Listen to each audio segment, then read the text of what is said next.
En fait, le guide Génie des lieux a but d'illustrer les enjeux des projets d'aménagement actuels.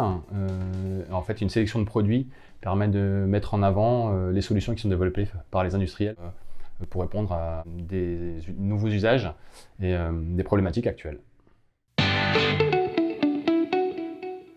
On pourrait dire que pour constituer le jury, on a souhaité solliciter des journalistes issus des médias spécialisés, donc dans les environnements d'espaces tertiaires, et aussi des consultants et chefs de projet dans l'architecture d'intérieur, issus de Génie des lieux, qui permettent d'avoir une expertise et un regard critique sur les propositions.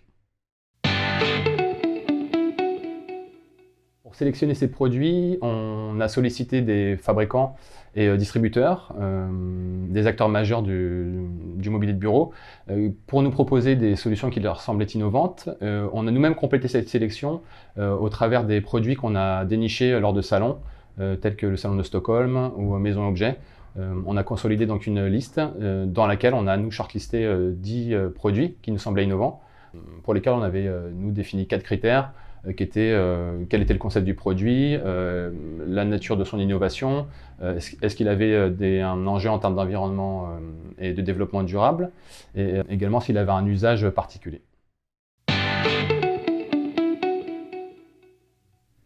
Alors les tendances qui sont sorties, on pourrait déjà faire un bilan par rapport aux produits qui ont retenu l'attention du jury. C'est qu'il y a des nouveaux usages très variés et des produits très divers, que ce soit des luminaires, des solutions acoustiques, des mobiliers qu'on pourrait qualifier d'hybrides, et donc qui sont à l'image voilà, de ces nouveaux usages qui interviennent dans le cadre d'aménagement d'espaces tertiaires. Le nomadisme, en fait, il prend une forme très claire au niveau du mobilier, c'est proposer une mixité de postures au sein des espaces de travail, des postures dynamiques, différentes postures, des postures lounge, des postures hautes, qui sont en lien avec le mouvement au sein de différents espaces de travail et plus qu'un seul environnement, aucun univers, et du coup de se déplacer au sein de divers espaces.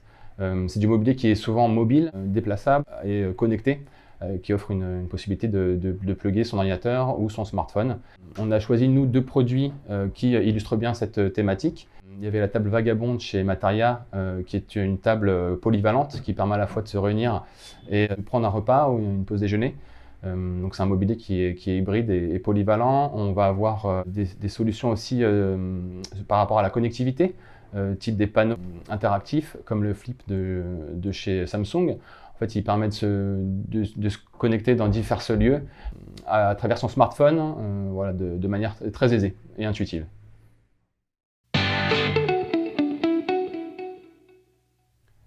Par rapport au bien-être, on se rend compte qu'il y a des nouveaux enjeux par rapport à des données plus subjectives dans la conception même des projets d'aménagement. On voit la certification WELL qui prend le dessus sur la conception des espaces. Le mobilier participe à la conception de ces sites. Il y a 7 critères dans le WELL. Ils peuvent être illustrés par les nouveaux produits conçus par les industriels et les designers. On pourrait par exemple parler de la lumière qui prend sa part belle dans les projets. On parle de photothérapie, de lumière biodynamique. Du coup, la lumière participe pleinement à la qualité d'un espace de travail, d'un environnement de travail. Nous, on a souhaité retenir avec le jury le mobilier Monad chez Brokis, parce qu'en fait, il a à la fois un parti pris décoratif assez intéressant, et aussi il offre la possibilité à l'utilisateur de faire varier le niveau d'éclairement et la température de couleur d'un espace. Un autre critère, donc du coup, pour un espace qui participe au bien-être de l'utilisateur, ce serait de permettre d'avoir une activité physique et de pouvoir se déplacer au sein des espaces de travail.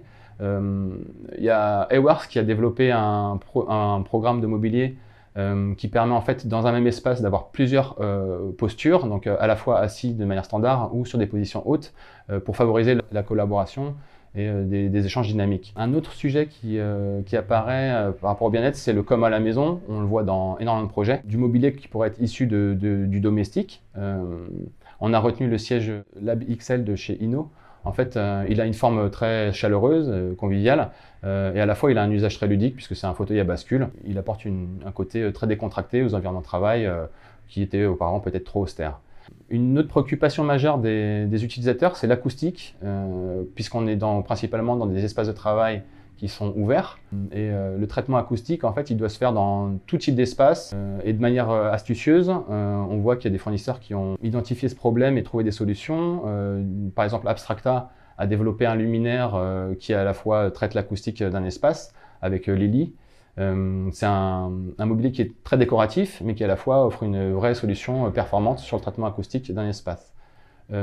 Par rapport au luminaire aussi, on a Molo qui nous a proposé un luminaire à caractère assez poétique, le Cloud Mast. Et en fait, il apporte du mouvement puisqu'il est en équilibre, c'est un mobile, et une forme de poésie qui est rattachée à la nature, mais aux aléas des nuages. Donc voilà, un peu de poésie dans un espace en mouvement.